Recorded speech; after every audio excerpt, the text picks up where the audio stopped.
जो आदमी 43 के अंदर पूरे लाव लश्कर के साथ देश की आजादी की घोषणा करता है, 47 आते आते वो किस कॉन्स्पिरेसी का शिकार हुआ, ये देश को पता करने में 70 साल लग गए। जिस शख्स को आपने भेजा उसने कम से कम सुना तो, हमारी तो कोई बात ही नहीं सुन रहा था। हमको तो राइट विंगर कहा जाता था, जबकि राइट विंगर से कहीं दूर दूर तक हमारा कोई लेना देना नहीं था। कि जब आप बौने लोगों के बारे में और बौने लोगों को बड़ा बनाते हैं और छोटे लोग सत्ता पे काबिज हो जाते हैं, इंस्टीट्यूशन पे काबिज हो जाते हैं, तो छोटे लोगों की तस्वीरें देख देखकर आपका बच्चा भी छोटा बनने की कोशिश करता है। और हमारे देश में तो बहादुरों को कायरता के साथ इतिहास ने दफनाया, समाज ने दफनाया, और समाज ने उन बहादुरों को, जिनकी बहादुरी का किस्सा किसी से छुपा नहीं था, उसको बताने में बड़े शर्मा शर्मा के बताया। ये बात अलग है कि 70 साल में सत्ता बदली, तो सत्ता बदलने से कुछ लोगों को लगा कि हम भी अपनी बात कह सकते हैं। यह बात अलग है कि उससे पहले कोई मन की बात नहीं कह रहा था, वो भी इसी बार भी मन की बात करता है। उससे हुआ क्या कि सुभाष चंद्र बोस के साथ क्या हुआ यह पूरे देश को पता चल गया, सावरकर के साथ क्या हो रहा है पूरे देश को पता चल गया। और कौन लोग थे जिन्होंने एक डॉक्यूमेंट पे साइन किए थे और भारत के आर्काइव में रखा हुआ था कि Subhash Chandra Bose is a war criminal, जिंदा या मुर्दा जब भी पकड़े जाएंगे, उस वक्त की ब्रिटिश सरकार, ये बात अलग है कि वो चले गए, उनके हवाले होगा। इस डॉक्यूमेंट को इस देश में किसने छुपाया और किस मकसद से छुपाया, और कौन लोग थे जिन्होंने ये जघन्य अपराध किया। ऐसे ही एक बहादुर है। हमारी समस्या यह है कि जो हमारे दिलों का हीरो है वो किताब में नहीं है, और जो किताब में पढ़ाया जा रहा है वो हमारे दिलों में नहीं है। हमारी संकट यह है, सरकार कुछ चाहती है, समाज कुछ चाहता है। समाज का हीरो कोई और है, सरकार का हीरो कोई और है। लिहाजा 21 अक्टूबर 1943 को सुभाष चंद्र बोस ने भारत की आजादी की घोषणा की। मोयान जो नॉर्थ ईस्ट के अंदर जगह है, वहां से लेके पूरा नॉर्थ ईस्ट उनके कब्जे में था। बंगाल के अखबार पढ़िए जाकर के बंगाल में, और 70 साल का जीवन कोई किसी भी देश के इतिहास में एक लम्हे के बराबर होता है।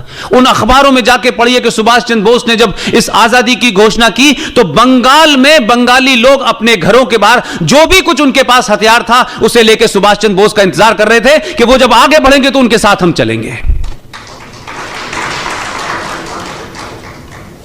21 अक्टूबर को उस घोषणा के बाद इस देश में करेंसी भी जारी की और बैंक भी जारी हुआ, और दुनिया के 11 देशों ने, जिसमें यूएसएसआर जैसा देश शामिल है, उन्होंने उस सरकार को मान्यता दी। लेकिन षड्यंत्र कहीं और नहीं, आपके घर में हो रहा था। कुछ लोगों को ट्रांसफर ऑफ पावर से ट्रांसफर होकर के डीएम से पीएम बनना था, इसलिए उन्होंने तमाम समझौते किए। तो जो आदमी 43 के अंदर पूरे लाव लश्कर के साथ देश की आजादी की घोषणा करता है, 47 आते आते वो किस कॉन्स्पिरेसी का शिकार हुआ, ये देश को पता करने में 70 साल लग गए। और जिस शख्स को आपने भेजा उसने कम से कम सुना तो, हमारी तो कोई बात ही नहीं सुन रहा था। हमको तो राइट विंगर कहा जाता था, जबकि राइट विंगर से कहीं दूर दूर तक हमारा कोई लेना देना नहीं था। लेकिन बड़ी खामोशी से सुना, धैर्य के साथ सुना, तहम्मुल के साथ सुना, और सुनने के बाद इस नतीजे पे पहुंचा कि दुनिया भर से जितने डॉक्यूमेंट इकट्ठे किए हैं वो बिल्कुल सही हैं।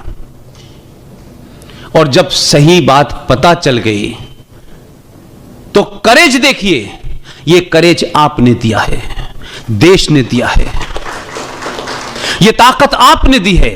आप ये मत मानिए कि आपने 23 मई का रिजल्ट देने के बाद आपने बहुत बड़ा काम कर दिया है। हर दिन ये एहसास कराना होगा कि देश तुम्हारे साथ है।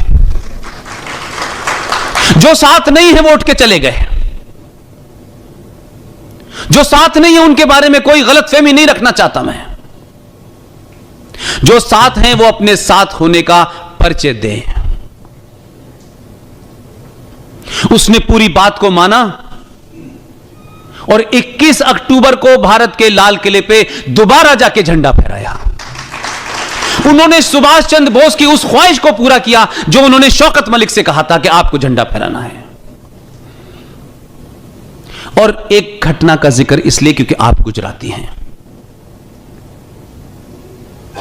प्राइम मिनिस्टर हाउस से जब वो शख्स निकला और लाल किले तक जा रहा था, इस बीच में उन्होंने एक ट्वीट किया।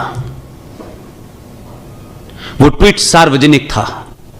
उस ट्वीट में क्या लिखा था, मैं ये बात इसलिए नहीं कह रहा कि वो कोई ट्वीट बताना मेरे लिए बड़ा इंपॉर्टेंट है। इंपॉर्टेंट यह है कि देश का प्रधानमंत्री 4 साल तक सत्ता पे बैठता है।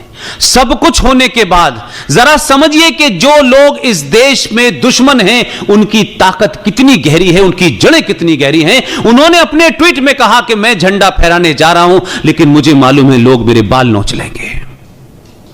यह उनका ट्वीट था। प्राइम मिनिस्टर अगर यह समझ सकता है और यह कह सकता है कि कितने खतरे होंगे कि इस घटना के बाद देश में क्या बवाल होगा, तो मेरी और आपकी क्या औकात है। लेकिन इसके बावजूद भी वो गए। लगातार पूरी team, GD Bakshi, colonel RS Singh, Sushil Pandit, Gaurav Arya, Lalit Ambardar, हम सब ने कहा हम पीछे नहीं हटेंगे चाहे कुछ हो जाए। उसी दिन प्रधानमंत्री ने झंडा भी फहराया और देश के एक बड़े इतिहासकार को बुला के कहा कि मुझे 23 जनवरी, जिस दिन सुभाष चंद्र बोस का जन्मदिन होता है, मुझे इसी लाल किले के अंदर दुनिया का सबसे बेहतरीन सुभाष चंद्र बोस का म्यूजियम चाहिए। आप में से जितने लोग हैं और खासतौर से जो नई नई शादी करते हैं और शादी करने के बाद, मुझे अभी तक यह समझ नहीं आया भाई कि जब तक नहीं मालूम था तब तक तो ठीक था। शादी करने के बाद अच्छी खासी अपनी बीवी को लेकर के, जिसे आप चाहते हैं काफी साल जिंदा रहे, उसे सबसे पहले ले जाके ताजमहल में कब्र पे क्या दिखाते हैं आप कि तुम्हारी भी खबर ऐसी बनाऊंगा। भाई मुझे बताइए, समझ में नहीं आया मुझे। जिस पूरे फ्रॉड नैरेटिव को क्रिएट किया कि ये मोहब्बत का ये निशानी है। अब ये मोहब्बत की निशानी कोई कब्र कैसे हो सकती है यार। और मुसलमान भी जाते हैं, गैर इस्लामिक काम है तब भी कर रहे हैं। अगर आपको अपने बच्चों को, आने वाली नस्लों को, जो हमसे और हमारे बुजुर्गों से गलती हुई है और उसको सुधारना है, तो इस वक्त देश के अंदर बहुत बड़े बड़े काम हो रहे हैं। आप लाल किले में जाएं और सुभाष चंद्र बोस के उस म्यूजियम में अपने बच्चे को जब इस किनारे से ले जाएंगे और जब आखिर में निकालेंगे, मेरा दावा है कि वो जो कुछ बोलेगा आपको लगेगा एक और नरेंद्र मोदी तैयार हो गया।